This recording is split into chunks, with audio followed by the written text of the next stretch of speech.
Hello everyone, and welcome back to more information about orbital notation and electron configuration. Today what we're going to talk about is excited and ground state for electrons, and then how to do a shorthand for both orbital notation and electron configuration. The first thing I want to start with is what is ground state of an atom? And for this example, I'm going to go ahead and show a Bohr's model. So let's say that I have lithium as my example. So for lithium, we would have 3 protons and we would have 4 neutrons. And I would have 2 electrons in the lower level and then 1 electron in the next energy level. If I wrote this out as orbital notation, that would be 1s with 2 arrows and 2s with 1 arrow. When we add a heat source, let's say the sun, and that heats up this electron. That electron is going to absorb energy and it's going to rise to a higher energy level. So if I were to draw my third energy level, that electron in essence will jump up. So what's happened now is we have 1s with 2 electrons in it, and then 2s with no electrons in it. And then if I had 2p, now I have that electron that has jumped up to that higher state. So it has moved up to that higher state. Same thing here. In this outer layer here, this electron has moved to the higher state. So this is what we call excited state. And in the excited state, it has high potential energy. And when it is in the ground state, it has low potential energy. So whatever goes up has to come down. So now it has potential energy. So what is going to happen when that energy is released in the form of kinetic energy? So what will happen now is we will see the electron fall back down. So the electron drops from the excited state back to the ground state. And when this electron drops back down, it gives off visible light.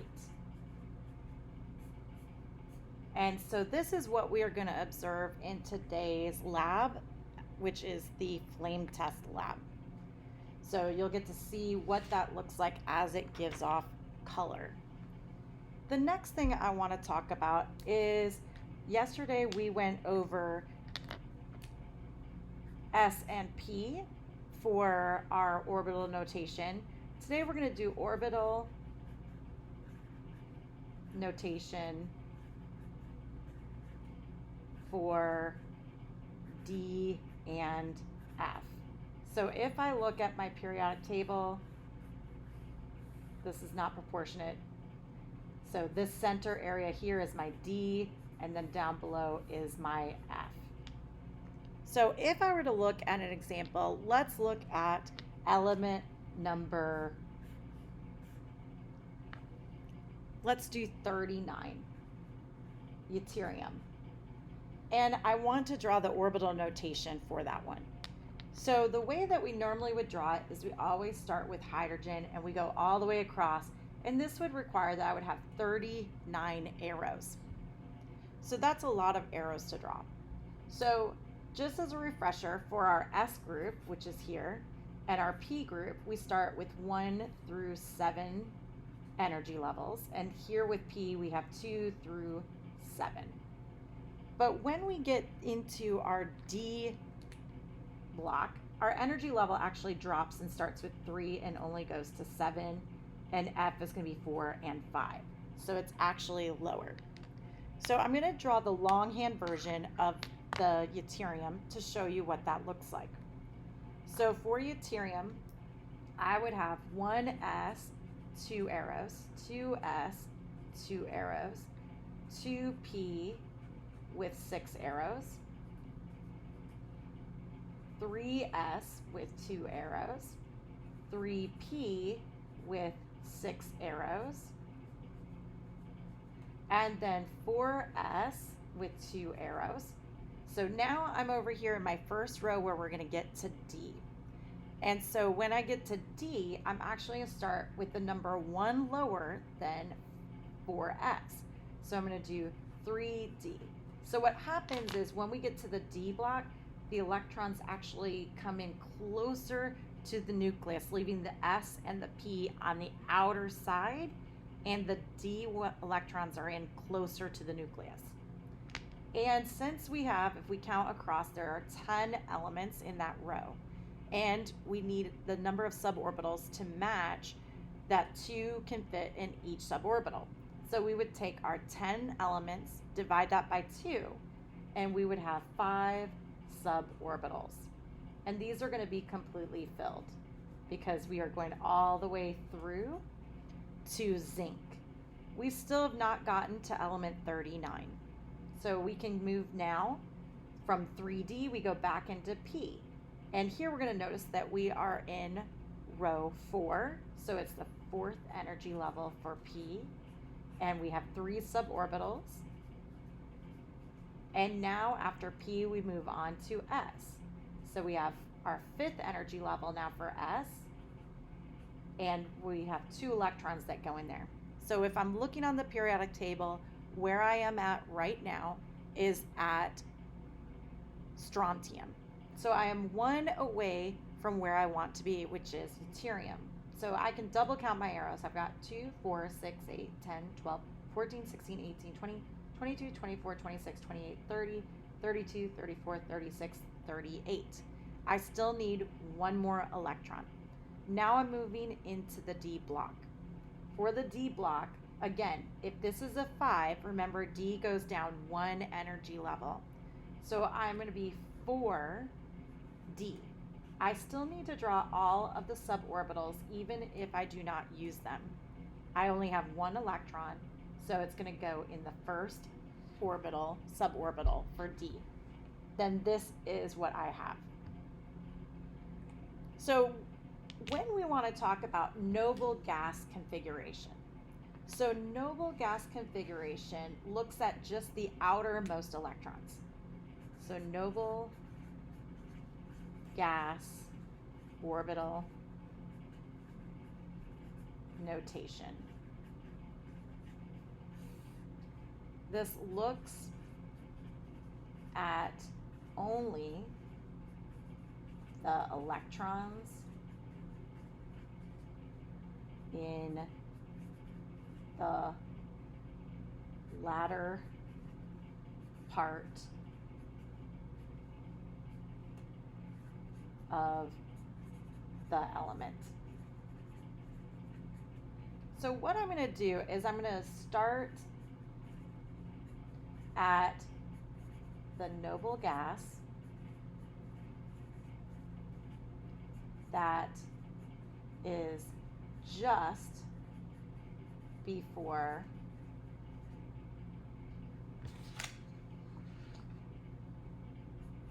the element. So if I'm looking at deuterium, which is 39, I'm going to count backwards on the periodic table until I get to the element that's a noble gas before it. In this case, for my example of deuterium, the noble gas before it, not after, not the closest one, but the one that happens just before it, is going to be krypton.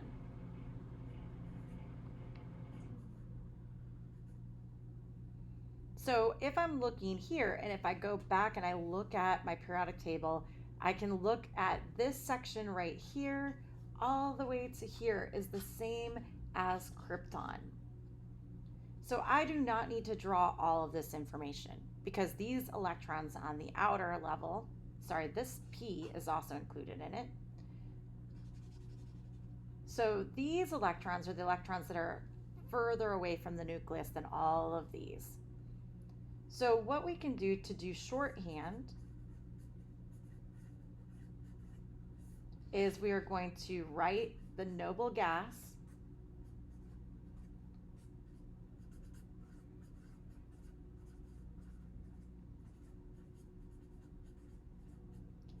symbol in brackets. And then what we see here that is not inside the brackets on our longhand is going to come down here.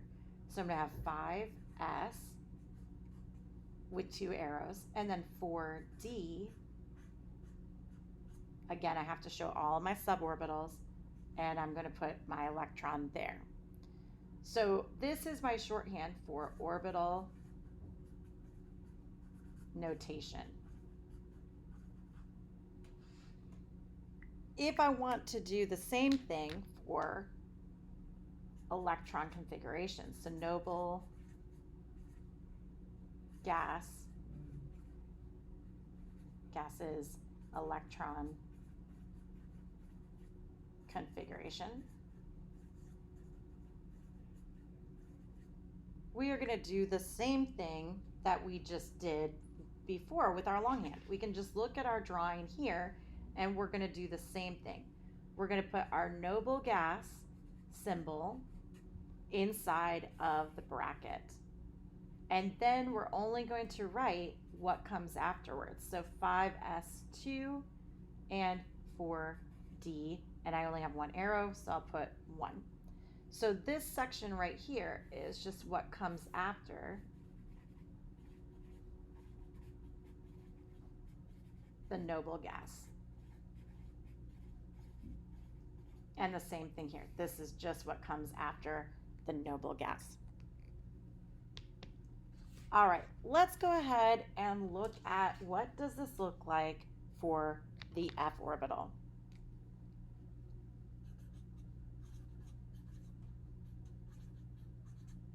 So f orbitals are in rows 6 and 7. So period 6 and period 7. That's where we find the f orbitals. And these come after the s orbitals and before the d orbital. So if you look at the periodic table and you see our F block, which is down here, they actually fit in to this section right here. So if this area here is my S, my D, and my P, and this part is my S, these F's fit in here. So for example, if I wanted to look at element PR, which this element number is 59. So again, if I want to use the noble gas configuration, I can look at 59 and I can count backwards on the periodic table till I get to the noble gas before the element. Again, not the one that's closest, not the one that is after, but the one that comes before. So if I count backwards, the noble gas for this one is xenon. So if I'm doing orbital notation, I'm going to start with xenon in brackets. After xenon, which is number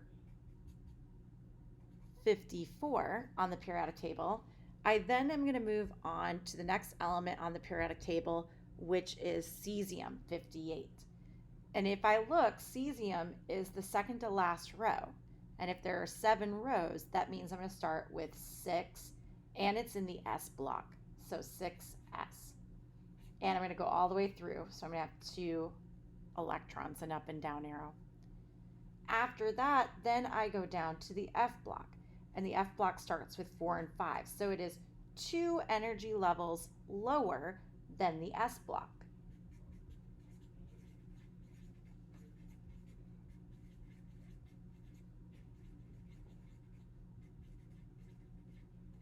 And again, the reason why is now they're getting squeezed even closer to the nucleus.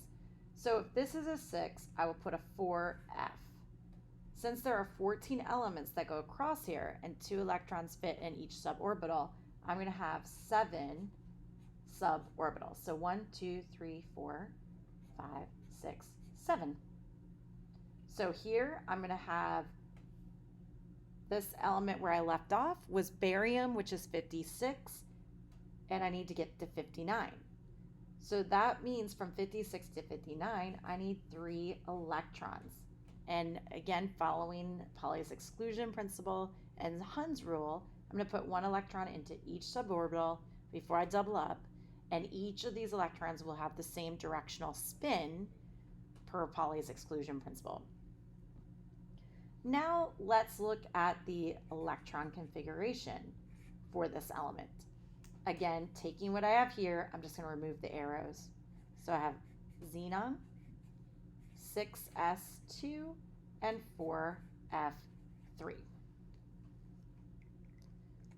Let's do one more example where we're going back into the p suborbital after we have spent time in the f suborbital. So you can see what that looks like when we leave F and go back into D and back into P. So since we are from Tennessee, we're going to go ahead and use Tennesseum. And this is element 117. As you can assume, I don't want to draw 117 arrows. That would take a very long amount of time. So step number 1 is find the noble gas before TS. Not the closest one. The closest one would be OG, but we need to work backwards. So in this case, our closest noble gas is Rn. So we're going to put Rn into brackets. So step number 2, we're going to count forward from the noble gas and add the energy levels, orbitals, suborbitals, and electrons. So after radon, which is 86, we move to francium, which is 87. It is in the 7th row and in the s orbital. There is only 1 suborbital for s. We're going to pass through all of that because we have not gotten to 117.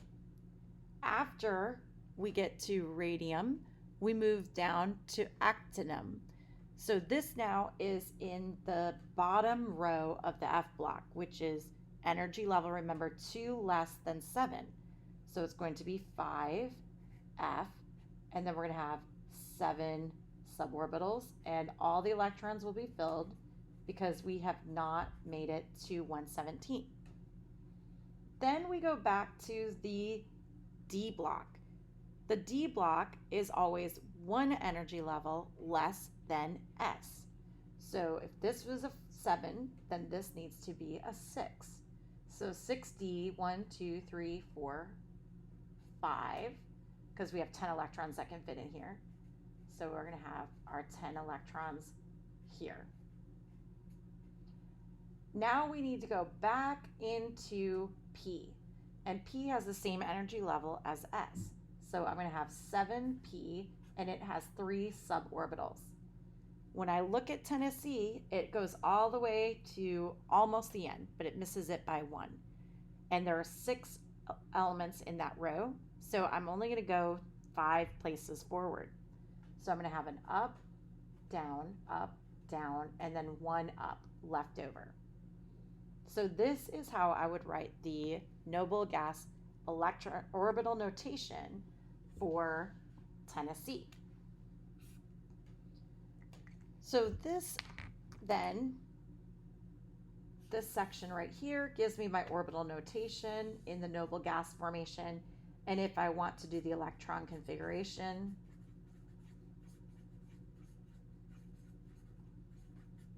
in the noble gas, I am just going to remove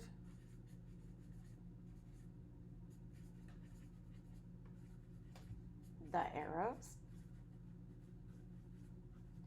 and replace with superscripts. So taking what I have written here, I'm just going to go ahead and do that final step. So I have RN 7S2 5F14 6D10 and then 7P5. So this section right here shows how to do the electron configuration with the noble gases. So now it is your turn to give it a try and check out the worksheet and practice it, and let's see how you guys do.